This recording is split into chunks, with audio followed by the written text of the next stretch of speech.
Before the body ever bows in sujud, the heart must first learn to bend. This is where true submission begins, not with motion, but with meaning. Too often, we associate worship with external rituals, the posture of prayer, the rhythm of recitation, the discipline of fasting. But the essence of faith is far deeper than these physical acts. The real sujud, the one that Allah values most, happens long before the forehead touches the ground. It is the quiet, invisible surrender of the heart. When the heart bows, it acknowledges that it is not the master of its destiny, but the servant of the one who governs all destinies. It accepts that no matter how much control we think we have, our lives are ultimately in the hands of Allah. That realization is not meant to weaken us, it liberates us. It frees us from the illusion that we must carry the weight of the world on our shoulders. To bow is to release that burden. It is to say, Ya Allah, I trust you more than I trust myself. This kind of surrender is not an act of defeat. It is an act of recognition. It is the awareness that the one before whom we bow is not a tyrant demanding submission, but the most merciful inviting closeness. When the heart bows, it doesn't do so out of compulsion or fear, it bows out of love. It bows because it finally sees the truth, that real dignity lies not in defiance, but in devotion. Think about the physical act of sujud, the lowest position a human can take. Yet, paradoxically, it is in that position that a believer is spiritually at their highest. The same applies to the heart. When it humbles itself before Allah, it rises above everything else, above the ego, above the world, above the chaos of desire. The heart that refuses to bow lives in constant tension, always trying to control, to achieve, to prove. The heart that bows finds peace because it no longer needs to struggle against the decree of Allah. Psychologically, this surrender reshapes the way we experience life. When the heart bows, it stops asking, "Why is this happening to me?" and starts saying, "What is Allah teaching me through this?" It stops resisting reality and begins to embrace divine wisdom, even in hardship. This is the secret behind the serenity of the prophets. Their hearts were perpetually in sujud. Their strength was not in resistance, but in surrender. Philosophically, bowing of the heart is the bridge between knowledge and faith. You can study theology for a lifetime and still never taste the sweetness of Iman unless your heart bows. Intellectual understanding of Allah must lead to emotional submission to Allah. Otherwise, faith remains trapped in the mind, theoretical, abstract, and distant. But when the heart bows, knowledge becomes light. It transforms from information into transformation. That transformation begins with humility. It begins when you admit, "I do not know everything, but Allah does. I do not control everything, but Allah does. I am not self-sufficient, but He is." This realization does not diminish the believer, it refines them. It softens the heart and strengthens the soul. It makes a person more patient, more forgiving, more grounded. The bowed heart no longer reacts from ego, but responds from understanding. When the heart bows before Allah, even the storms of life cannot shake it. It may bend, but it does not break. Because its foundation is no longer pride or fear, it is trust. And the one who trusts Allah fully cannot be broken by the world. So before your forehead touches the ground in prayer, let your heart touch humility. Before your tongue moves in hikr, let your heart remember who it belongs to. Because Allah does not look at your forms or your words, He looks at your heart. And the heart that has bowed before Him has already found victory. There's a subtle yet profound difference between submission and surrender, a difference that defines the very quality of our relationship with Allah. Submission is what the body does, surrender is what the heart feels. Submission is the outer act of obedience, the visible compliance with divine law. But surrender, that is something deeper, quieter, and far more transformative. It is the state where the heart stops fighting the will of Allah, where it no longer resists His decree, and instead finds peace in accepting it. Many people live their entire lives in submission without ever truly experiencing surrender. They pray, they fast, they fulfill obligations, and yet inside they wrestle with doubt, fear, and dissatisfaction. They do what they are told, but not always with conviction. The body bows, but the heart stands tall. And when that happens, faith becomes a matter of routine rather than relationship. Islam becomes something practiced outwardly, not lived inwardly. True surrender begins where resistance ends. It begins when you stop seeing obedience as a burden and start recognizing it as a privilege. When you stop asking, "Why must I do this?" and start saying, "How fortunate I am to be guided to this." Submission can be motivated by fear of punishment or desire for reward, but surrender is born out of love and trust. The one who surrenders doesn't follow Allah because they have to. They follow him because they want to. This is what transforms Islam from a set of rules into a way of life. When you surrender, every act of worship becomes an expression of love. Every prayer becomes a conversation, not a checklist. Every sacrifice becomes a declaration that you trust Allah more than your own understanding. You begin to realize that surrender is not the loss of freedom, it is the discovery of it. Because the one who surrenders to Allah is no longer enslaved by the opinions of people, the temptations of the ego, or the illusions of control.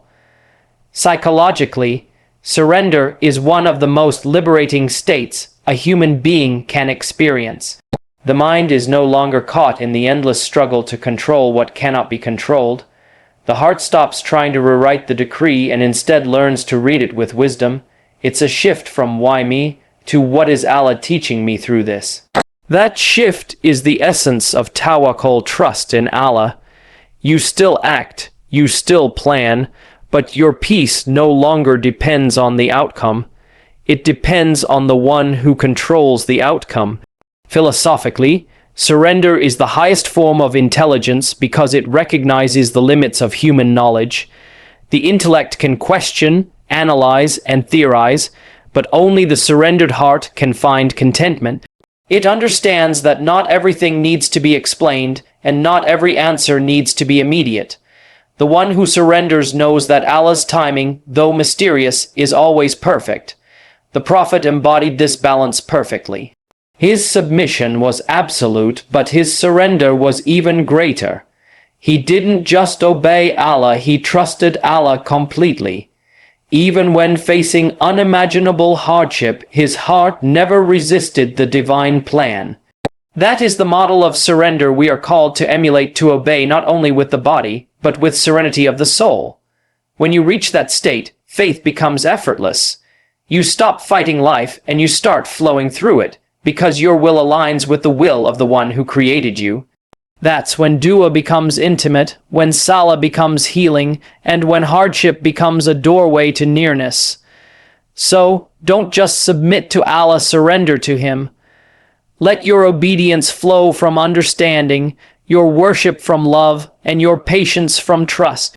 Because the one who merely submits finds religion, but the one who surrenders finds peace. Every human being, no matter how pious or powerful, lives with a quiet battlefield within a constant struggle between the whispers of the nafs and the call of the ra. It's not a war fought with weapons, but with will. It is the conflict between what the self wants and what the soul needs, between the pull of the world and the pull of the divine. And it is in this hidden arena that the truest form of worship takes place. The nafs wants comfort, control, and validation. It wants to be seen, to be praised, to feel superior. The ra, on the other hand, yearns for purity, humility, and connection with Allah. These two are always at odds, tugging the heart in opposite directions. The body may be still, but within, there's constant motion, desires rising, conscience calling, temptations whispering, faith reminding. The heart becomes the meeting ground of these opposing forces. When the heart bows before Allah, it's not a small victory, it's the triumph of the soul over the self. Psychologically, this inner war is what defines the moral journey of every believer. The asterisk nafs asterisk seeks instant gratification, while the asterisk ra asterisk seeks eternal contentment. The challenge lies in choosing the latter, to delay what feels good, for what asterisk is asterisk good. Every time you restrain anger when you want to lash out, every time you forgive when you could have held a grudge, every time you obey Allah when disobedience seems easier, you win a battle in that unseen war. These are not minor victories. These are spiritual conquests, the kind that angels record and Allah rewards.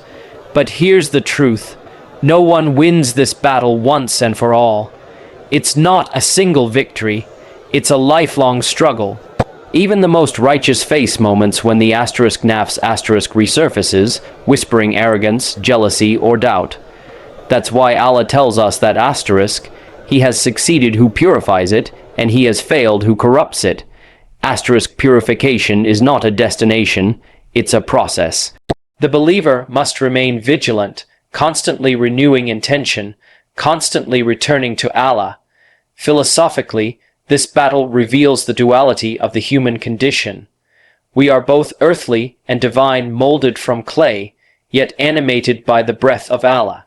That means we carry both tendencies within us, the pull downward toward material attachment, and the pull upward toward spiritual transcendence. When the heart bows before Allah, it aligns itself with the higher part of its nature. It remembers what it was created for. The more the heart bows, the stronger the soul becomes, and the weaker the ego grows. And yet, the ego doesn't surrender easily.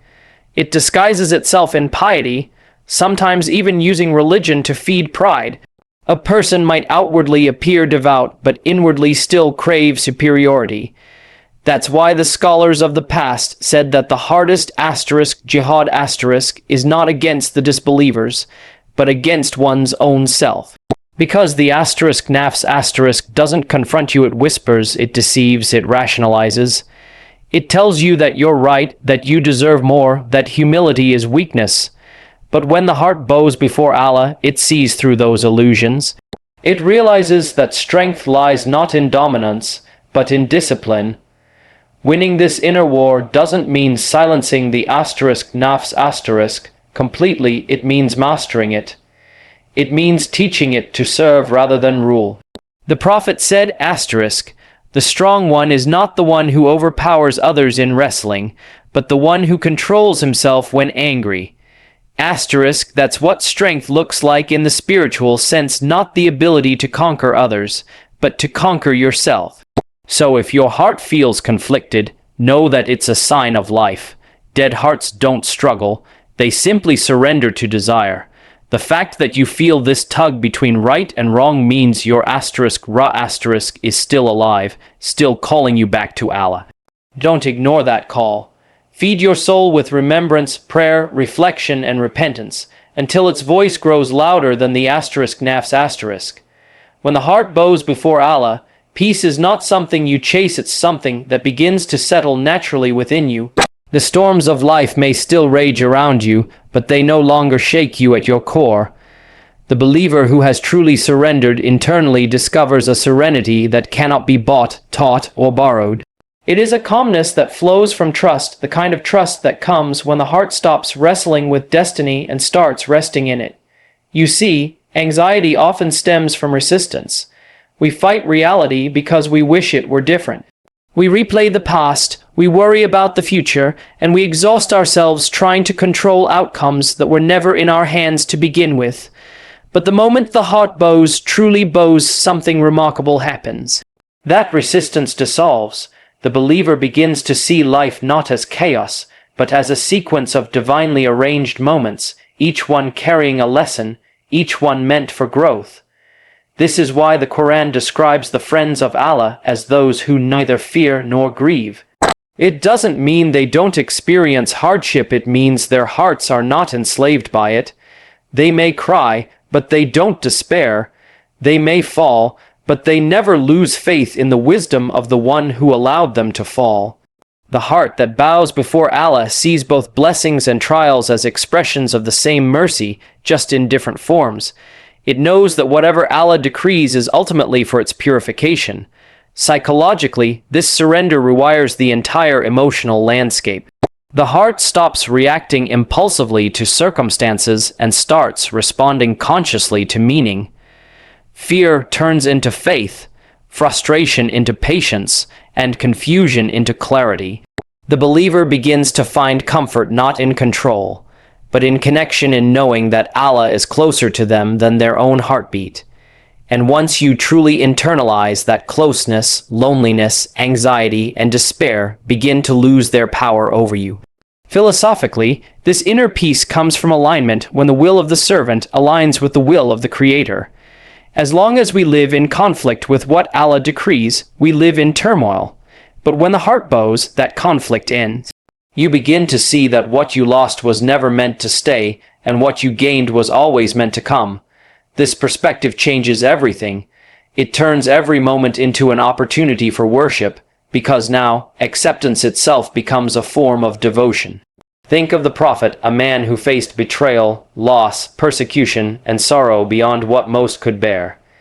Yet he carried a peace that astonished his companions. How? Because his heart was in complete sujood. His peace didn't depend on circumstances. It depended on certainty. He didn't find calm after the storm, he found calm within the storm, because he knew that the one who controls the storm also controls the outcome. This is the peace that every believer seeks, not an absence of problems, but an unshakable presence of purpose. When the heart bows before Allah, life's ups and downs no longer define your emotional state. You become stable, centered, and deeply aware that Allah's plan, even when hidden, is never cruel.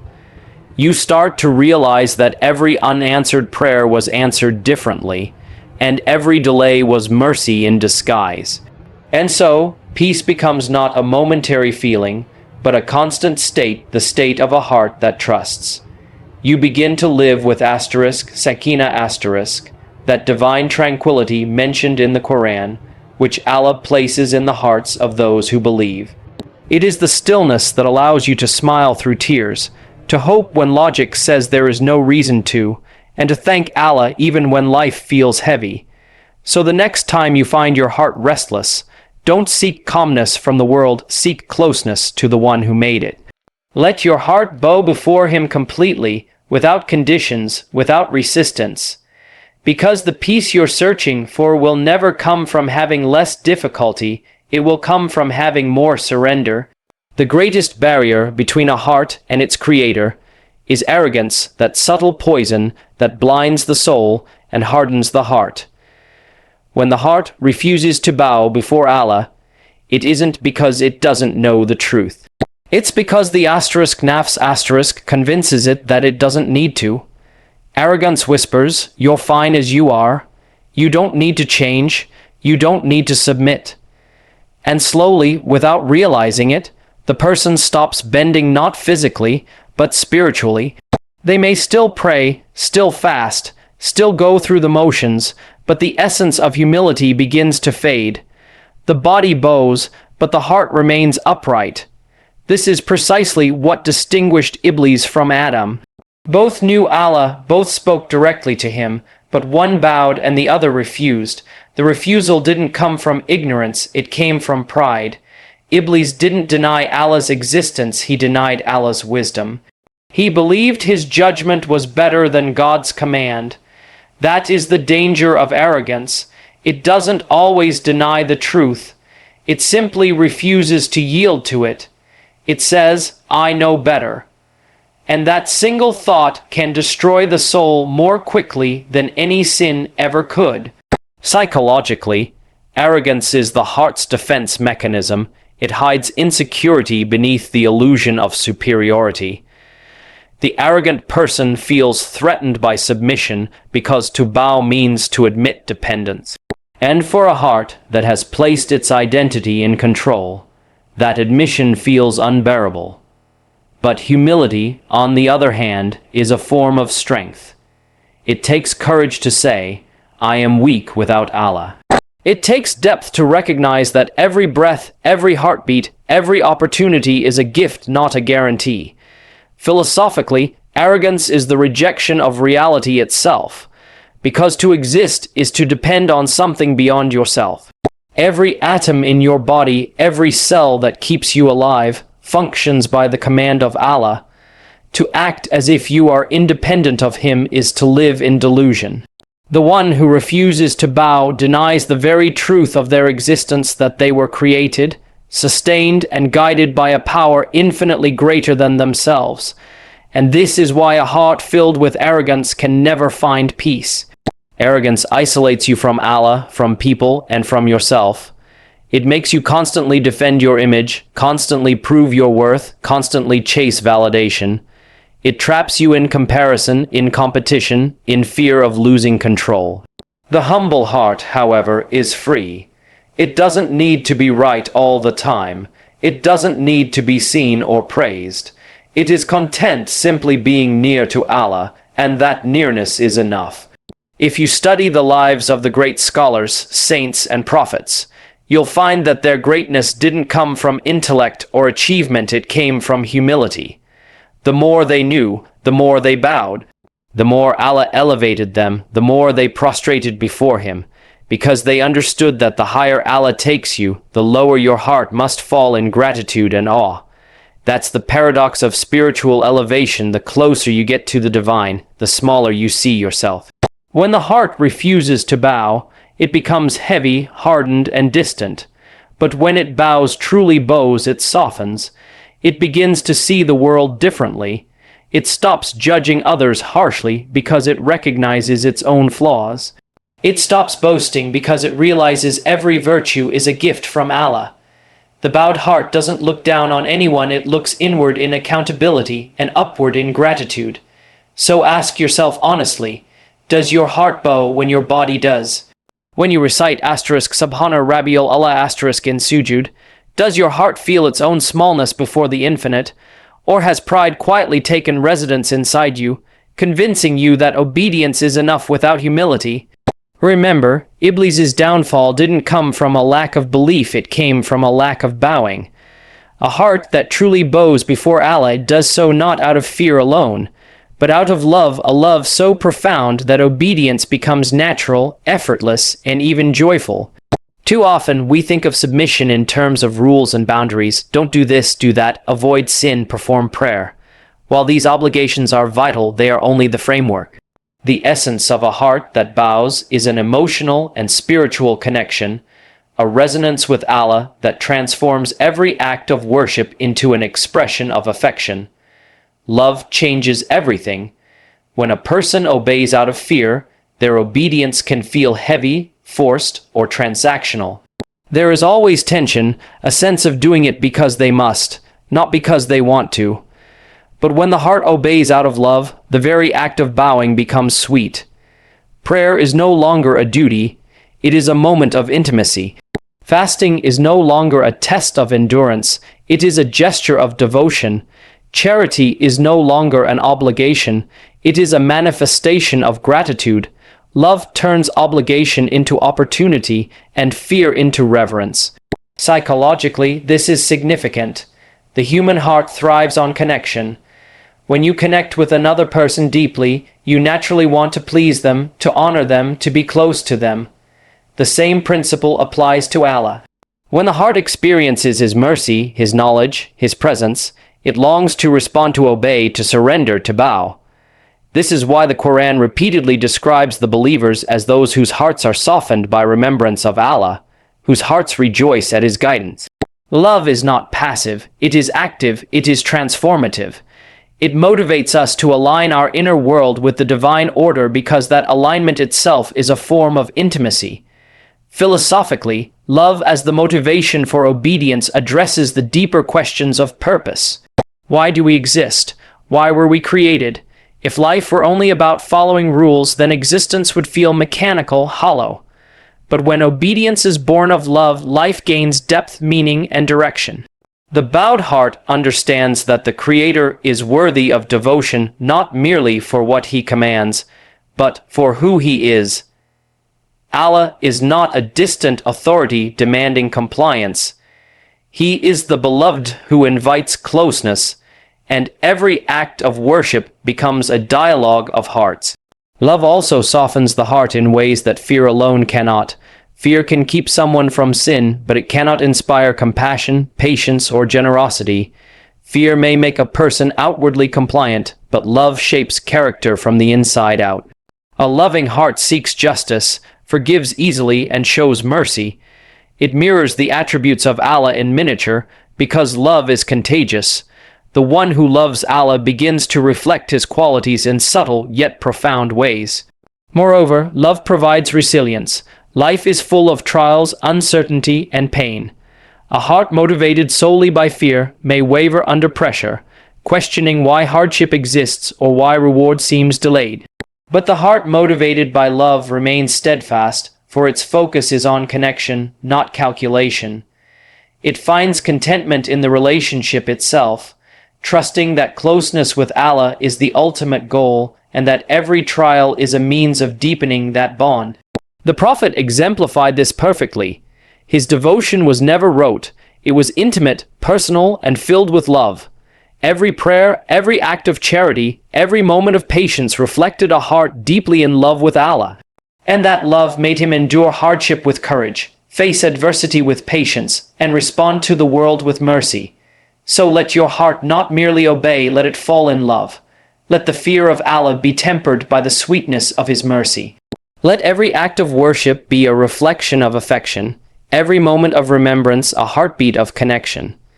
Because fear alone may keep the heart in line, but love keeps it alive. Trials are not merely obstacles to overcome. They are instruments designed to shape the heart, to soften it, and to guide it toward Allah. When the heart bows, it is often because life itself has forced it to bend. Hardship has a unique way of humbling the soul, stripping away pride, and revealing the raw dependence we have on our Creator. Pain, loss, uncertainty, and disappointment are not punishments in the true sense. They are reminders, gently or sharply, that the heart belongs to Allah and will find no lasting solace anywhere else. The human instinct is to resist suffering. We want comfort, certainty, and control. But life, in its wisdom, often denies these things to teach lessons that cannot be learned otherwise. Trials confront us with our limitations. They expose the illusions of self-sufficiency. They force the heart to ask, who truly holds my fate? When we face these moments with awareness, the answer becomes unavoidable. Only Allah. The heart that bows in response is not broken, it is awakened. Psychologically, hardship has a paradoxical effect. Pain can either harden the heart or soften it. When the ego resists, hardship feels cruel and unfair. But when the heart surrenders, the same hardship becomes a teacher, a guide, a catalyst for growth. Every challenge is an opportunity for reflection, to examine our intentions, to correct our faults, and to renew our reliance on Allah. The tears we shed, the grief we endure, the discomfort we feel, these are all forms of sujood, acts of submission that the world cannot see but Allah records. Philosophically, trials remind us that life is not designed for ease, but for purpose. The Quran repeatedly emphasizes that believers will be tested, and those who endure with patience, gratitude, and trust are the ones who are elevated. The heart learns to bow not only in moments of comfort, but more importantly in moments of trial. This bowing is an acknowledgement of limits, a recognition that we cannot navigate the complexities of existence alone, and a declaration that guidance and support come only from Allah. Every hardship carries a subtle gift. Sometimes it is clarity, a sudden insight into what truly matters. Sometimes it is humility, a reminder that pride is fragile. Sometimes it is resilience, a deepened capacity to trust, to hope, to persevere. The heart that recognizes these gifts begins to see difficulty not as a curse, but as a blessing in disguise.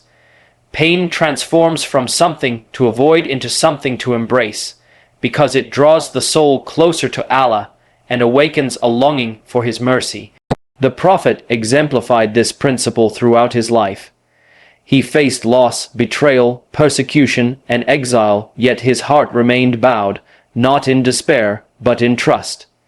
Each trial strengthened his connection with Allah, refined his character, and served as a beacon for others. His life teaches us that trials are not signs of failure or abandonment. They are the instruments of spiritual elevation. Spiritually, this means that bowing is not always voluntary. Sometimes, the heart is bent by circumstances beyond our control. But the beauty lies in the response. We can resist and harden, or we can accept and soften. Acceptance does not mean passive resignation. It means active engagement with divine wisdom, recognizing that Allah's knowledge surpasses our understanding, and trusting that whatever He allows is for the ultimate good of the believer. So when difficulty strikes, let it guide you inward. Let it teach humility, dependence, and patience. Let it remind you that surrender is not weakness, but the path to strength. Every trial endured with awareness and submission draws the heart nearer to Allah, shaping it into the form He desires. The heart that has truly bowed before Allah leaves traces of its transformation in every aspect of life. Its submission is not merely private or ritualistic. It becomes visible in character, choices, and behavior. There are signs that a heart is bent in humility and devotion, subtle, yet unmistakable to those who understand the language of the soul. Recognizing these signs is not meant for judgment, but for reflection, a way to see where we stand and where we aspire to be.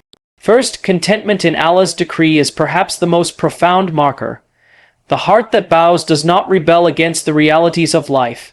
It does not live in constant frustration over what is lacking, nor in envy of what others possess.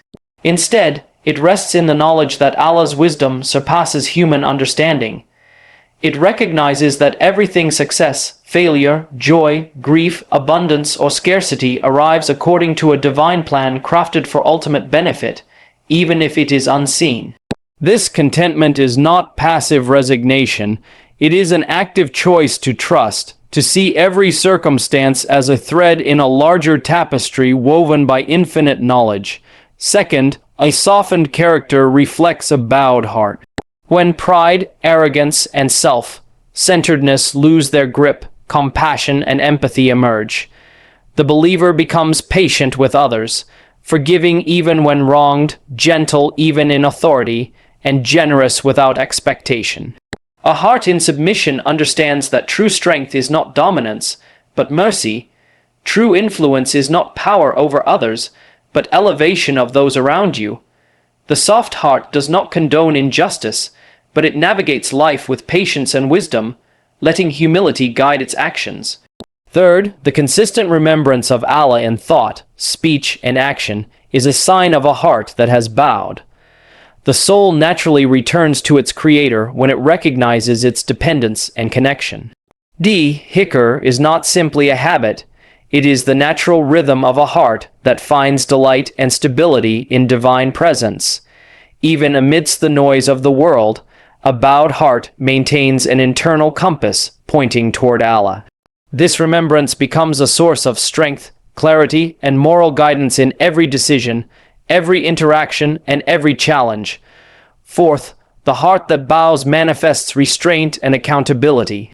It does not act impulsively or arrogantly. It measures its words and deeds, understanding the weight of every choice in the sight of Allah. Pride, envy, and impatience gradually give way to discipline, fairness, and conscientiousness. The bowed heart becomes a living reflection of submission. It is aware that it is never acting alone, that every moment is witnessed, and every intention matters. Finally, a heart in submission embodies humility and gratitude. It acknowledges its limitations while recognizing the infinite blessings it receives daily. Gratitude is not merely saying thank you. It is living in a state of appreciation, honoring the gifts of life, health, guidance, and opportunity by using them wisely. Humility allows the believer to learn, to grow, and to elevate others without seeking recognition. Together, humility and gratitude create a balance of awareness that anchors the soul, keeping it grounded while reaching upward in devotion. These signs, contentment, softened character, constant remembrance, restraint, and humility, are not superficial. They are the fruits of a life transformed from the inside out. They indicate a heart that has not only bowed in ritual, but has surrendered fully in essence, aligning its desires, intentions, and actions with the will of Allah. The beauty of this transformation is that it becomes both a shield and a guide. The bowed heart is protected from arrogance, despair, and heedlessness, while being guided toward patience, gratitude, and closeness to Allah. It is a heart that carries peace wherever it goes, influencing the world quietly but powerfully. The ultimate purpose of every heart that bows before Allah is not merely to find peace in this life, but to meet the Creator in the next with a heart fully surrendered, fully devoted, fully alive in faith.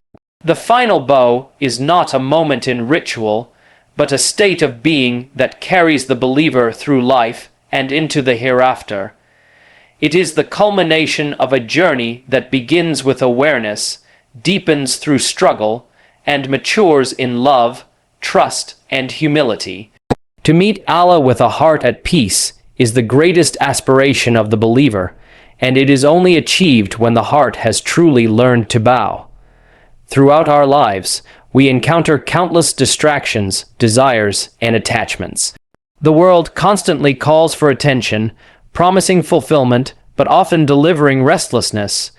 Without a heart anchored in submission, a person can easily be swept away, chasing fleeting satisfaction while losing sight of the eternal.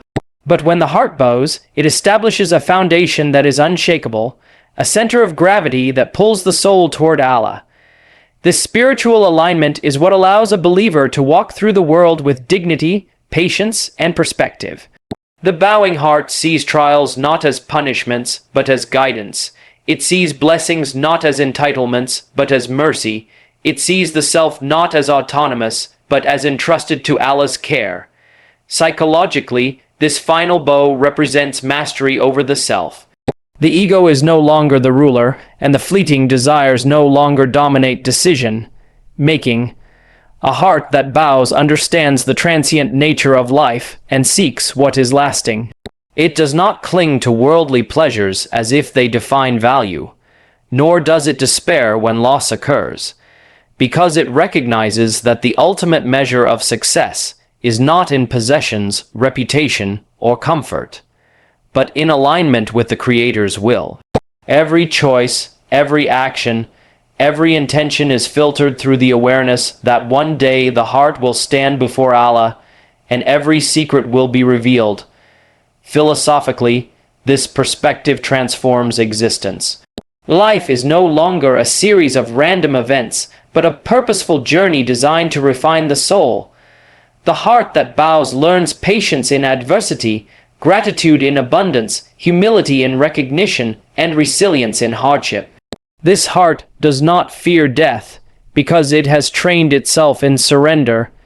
It does not cling to control, because it has trusted fully. It does not grieve endlessly over what is lost, because it has understood that everything is a loan from Allah, and every moment of life is an opportunity for proximity to Him. The final bow also speaks to continuity beyond this world.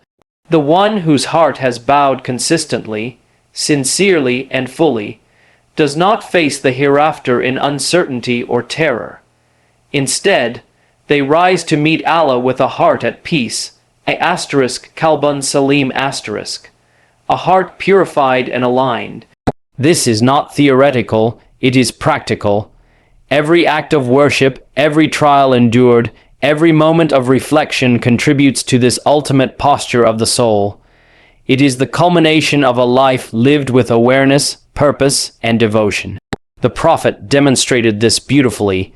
In every trial he faced, in every moment of joy and sorrow, his heart remained humble, devoted, and surrendered. By the time he met Allah, his heart had been tested, refined, and perfected in submission. That is the path for every believer, the journey of bending inward, submitting, trusting, loving, and persevering, so that when the final moment arrives, the heart is ready, peaceful, aware, and full of faith. So let us live in a way that prepares our hearts for that ultimate meeting. Let every bow in prayer, Every act of obedience, every moment of patience and gratitude, be a practice for the final surrender. Let our hearts not merely perform rituals, but internalize them, transforming each act into a step toward closeness with Allah.